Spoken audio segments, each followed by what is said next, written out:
10 years of Cass Business School, a good point to step back and just look at what perhaps the next decade will hold for business in London and around the world. Scott Moeller is a Professor of M&A activity at Cass and a world leader in that field.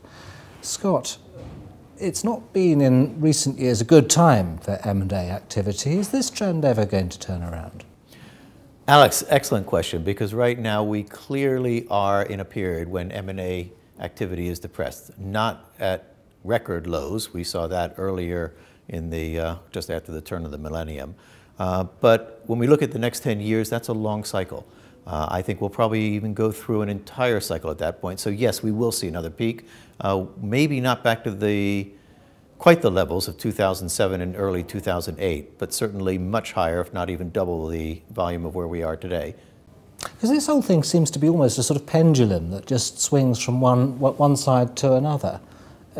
Have I got that right? That is right. It is very much like a pendulum. And there's other things that are like a pendulum as well relating to M&A. The other one that I see is regulation. Right now, the M&A market is being affected by a growth in regulation. A lot of that growth is due to reaction to what needs to be done on the governance side for companies, post-Enron, post-Parmalat. A lot has to do with what's happened to the economy and the financial markets, post-Lehman Brothers, and a number of the financial issues that arose around that same time as well. So regulation is coming back in. We just saw here in the UK a change in increase in M&A regulation last September, September 2011. But that I see will be swinging as well. So there will come a period, I would expect, when that regulation will be relaxed again. That may be at about the same time we begin to see a peak again. But I suspect that we'll see a re-regulation. So yes, there is a pendulum, and over the course of the 10 years, we'll see that pendulum swing. Yes, an increase in regulation, that feels like going back to the 1970s. Something else, which I know is one of your views, is the return of national champions. Again, that feels like going back to the 1970s. Could that really happen? I think it will. I think that one of the things we're going to see is that as the world globalizes, less important is going to be the concentration of activity that a company actually has, monopoly power, to put it in other terms, within a country, and the competition will really be looked at globally, so that you'll see national champions rising up, maybe even regional champions. Those champions, of course, becoming the champions that they are because of two companies merging, perhaps even three. So any other particular trends that we should be watching for in the 10 years to come?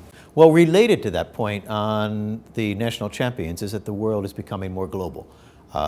That's a trend that's been going on now for the past 15, 20 years. And I see that continuing, which of course drives M&A and the cross-border activity. Nevertheless, those deals become more difficult to do, but people will still keep on trying to do them. The other trend is going to be the continued focus on post-merger integration. What happens after the deal? This is actually a relatively recent trend in M&A, even though from today's perspective it actually doesn't seem quite new, but it actually is quite new. And that's going to continue as well. I think there'll be even more focus on things such as culture.